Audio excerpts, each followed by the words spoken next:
দিনক্ষণ ঠিক না হলেও নির্বাচনী আলোচনায় সরগরম সীমান্তবর্তী উত্তরের জেলা কুড়িগ্রাম। দৌড়ঝাঁপ শুরু হয়েছে বিভিন্ন দলের প্রার্থীদের। জেলার 4 আসনে মাঠ চষে বেড়াচ্ছেন 20 জন সম্ভাব্য প্রার্থী। অনেক বছর পর মানুষের প্রত্যাশা অবাধ, সুষ্ঠু ও নিরপেক্ষ নির্বাচন। কুড়িগ্রাম প্রতিনিধি আতাউর রহমান বিপ্লবের তথ্য ছবিতে দেখুন ডেস্ক রিপোর্ট।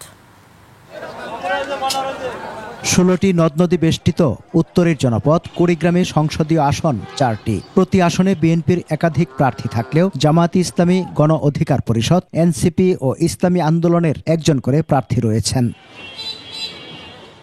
নাগেশ্বরী ও ভুরুঙ্গামারী উপজেলা নিয়ে কুড়িগ্রাম 1 আসনে বড় দল বিএনপির একাধিক প্রার্থী মাঠে, তবে জামাত ও গণ অধিকার পরিষদের একজন করে প্রার্থী কাজ করছেন। এই আসনে অন্য কোনো দলের প্রার্থীর তৎপরতা চোখে পড়েনি। কালার এক্সপার্ট, জর্জ স্যাপ এবং মাইল্ড অন হ্যান্ডস টেকনোলজি সমৃদ্ধ অরিক্স ক্রিস্টাল ওয়াশ আপনার লন্ড্রি এক্সপার্ট।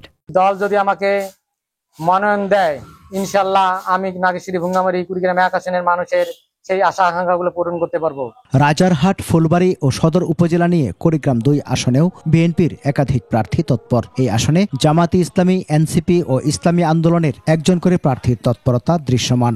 শহীদ রাষ্ট্রপতি জিয়াউর রহমানের সেই ধল্লা ব্যারেজ প্রকল্প বাস্তবায়ন থেকে শুরু করে এলাকার মানুষের বেকার সমস্যা, এগুলোকে আমরা গুরুত্ব দেব, বিশেষ করে নদী ভাঙন।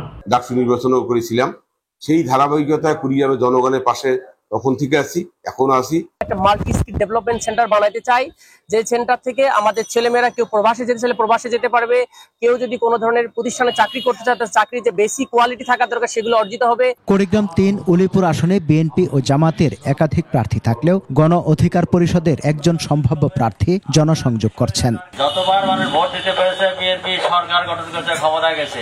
আমাকে মনোনয়ন দেয়, তাহলে এই অবহেলিত কুড়িগ্রাম জেলার উলিপুর উপজেলার যে নদী এবং চর বেষ্টিত 8টি ইউনিয়ন আছে, সেগুলোতে চর এবং নদীর উন্নয়নের জন্য, নদী রক্ষার জন্য কাজ করব। রৌমারী, রাজীবপুর ও চিলমারী নিয়ে কুড়িগ্রাম 4 আসনেও বিএনপির একাধিক প্রার্থীর দৌড়ঝাঁপ। জামাত ছাড়া এই আসনে অন্য কোনো দলের তৎপরতা এখনো দেখা যায়নি। সুযোগ সুবিধা কম, স্বাস্থ্যসেবা এখানে নাই, আমাদের লোকজন চিকিৎসা নিতে পারে না। আমরা হাসপাতালগুলোকে একটি আধুনিকীকরণ করতে চাই। এদিকে ফ্যাসিস্ট ও তার সহযোগীদের বিচার, গুরুত্বপূর্ণ সংস্কার, গ্রহণযোগ্য নির্বাচন ও এলাকার উন্নয়নের দাবিতে সোচ্চার সাধারণ মানুষ। কুড়িগ্রাম উন্নয়নের স্বার্থে দক্ষ ও যোগ্য ব্যক্তিকে নির্বাচিত করব ইনশাআল্লাহ। যে নেতা ভালো কাজ করতে পারবে, আমরা এরকম যোগ্য, এরকম নেতাকে আমরা ভোট দেব। নির্বাচনে সৎ, দক্ষ ও যোগ্য প্রার্থীদের পক্ষে থাকার কথা জানান তারা। সমর ইসলাম, ডেস্ক রিপোর্ট, 21 টেলিভিশন।